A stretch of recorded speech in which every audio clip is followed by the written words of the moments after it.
쌀밥은 밥 한 공기 230g 정도를 준비해주세요. 갓 지은 밥이나 지른 밥보다는 이렇게 되직하거나 식은 밥이 볶음밥 하기에는 좋습니다. 만약 밥이 너무 질 경우에는 이런 즉석밥을 사용하시는 게 좀 더 맛있는 볶음밥을 만들 수 있습니다. 준비한 밥에 날계란 3개를 깨서 넣은 다음에 비벼주세요. 이렇게 계란과 밥을 직접 비벼서 볶으면 밥알 하나마다 계란 코팅이 되어 있어서 좀 더 고슬고슬하고 맛있는 볶음밥을 만들 수 있습니다. 대파도 한 대 준비해서 흰대 부분만 송송 썰어주세요. 대파는 파기름을 낼 게 아니라 마지막에 넣어서 대파 향을 첨가할 겁니다. 만약 제대로 된 파기름을 내려면 많은 양의 대파가 필요하고, 또한 대파를 처음부터 넣고 볶으면 쉽게 타서 쓴맛이 날 수가 있습니다.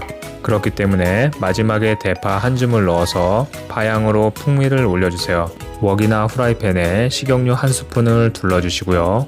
날계란으로 비벼놓은 밥을 넣고 센 불에서 볶아주세요. 처음에는 죽처럼 뭉쳐있지만 계속해서 저어주면서 볶으면 밥알이 하나하나 떨어집니다. 이때 맛소금을 2분의 1 작은 스푼 넣어서 간을 해주세요.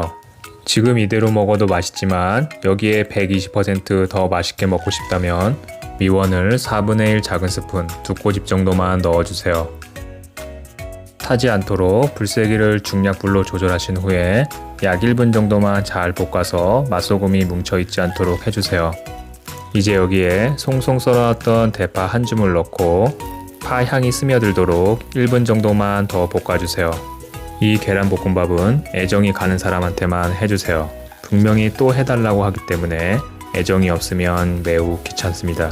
1분간 볶은 후에는 불을 끄고 마지막으로 참기름 한 스푼을 넣고 잘 섞어주세요. 참기름은 꼭 넣어주세요. 참기름의 고소한 향이 계란볶음밥을 더욱 맛있게 만들어줄 뿐 아니라 자칫 날 수 있는 계란 비린내도 잡아줍니다. 이제 고슬고슬하면서도 고소한 계란볶음밥이 완성됐습니다. 다른 방식의 계란볶음밥도 만들어 볼 건데요. 마찬가지로 밥 한 공기에 날계란 3개를 넣고 잘 섞어주세요. 웍이나 후라이팬에 버터 한 조각 20g을 넣어주시고요. 다진 마늘도 한 스푼 넣어주세요. 센 불에서 다진 마늘이 타지 않을 정도로만 버터로 살짝 볶아주세요. 다진 마늘을 살짝 볶은 후에는 날계란에 비벼놓은 밥을 넣고 잘 섞어서 볶아주세요. 밥알 하나하나 떨어지도록 잘 볶아줬으면 양조간장 한 스푼을 넣고 잘 볶아주세요. 마늘이 들어간 계란볶음밥이 아무리 맛있어도 이성을 만날 때는 먹지 마세요. 뒷일은 제가 책임질 수가 없습니다. 식성에 따라서 만약 간이 부족하다면 맛소금 한두 꼬집을 넣어서 추가 간을 해주세요.